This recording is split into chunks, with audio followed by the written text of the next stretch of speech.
course contre la montre commence alors pour retrouver la jeune fille de 19 ans.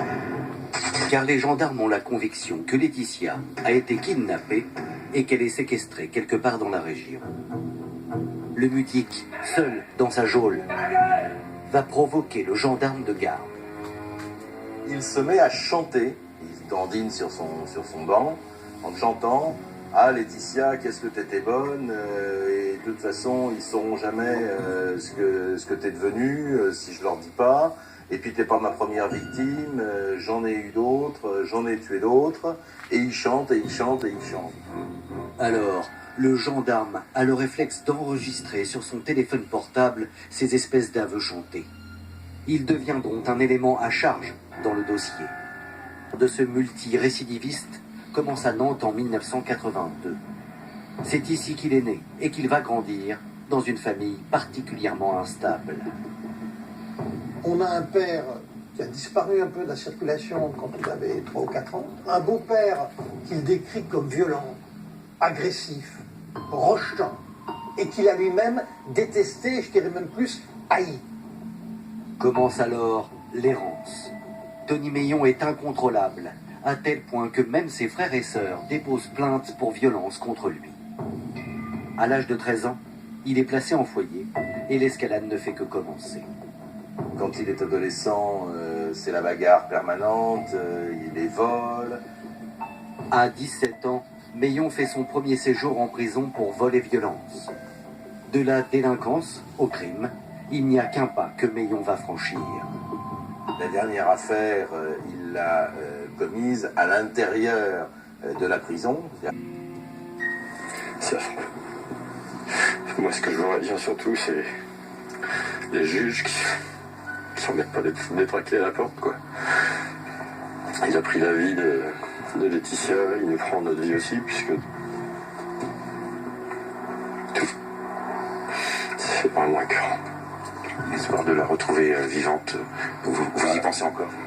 Non, plus maintenant. Une ampleur nationale, même le président de la République prend parti et cherche des coupables.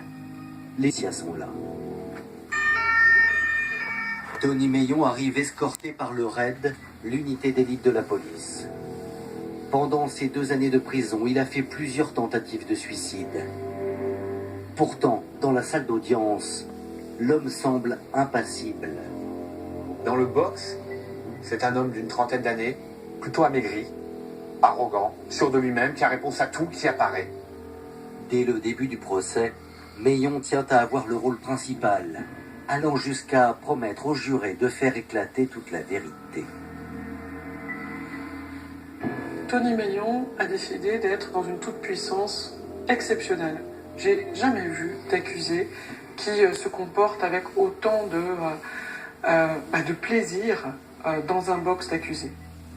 À l'évocation des faits, Meillon ne reconnaît pas le démembrement ni les coups de couteau dans le dos de sa victime. Et son attitude fait frissonner l'Assemblée. Tony Meillon a eu une vraie jouissance à raconter des moments sexuels avec Laetitia.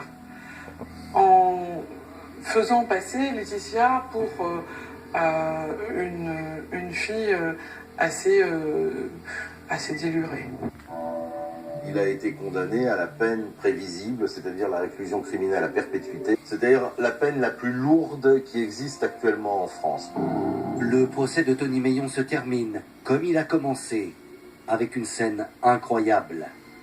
Les jurés sortent, le public est en train de sortir, puis on entend une voix, un léger filet de voix. Certains se retournent, et c'est Tony Meillon. Tony Meillon avec un léger sourire de côté qui dit « merci ».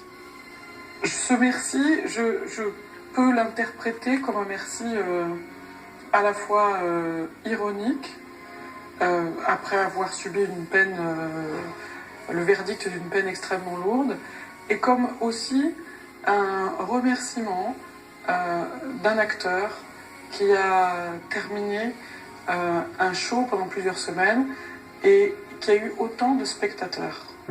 À sa majorité, Laetitia décroche un contrat d'apprentissage comme serveuse dans un hôtel de la région.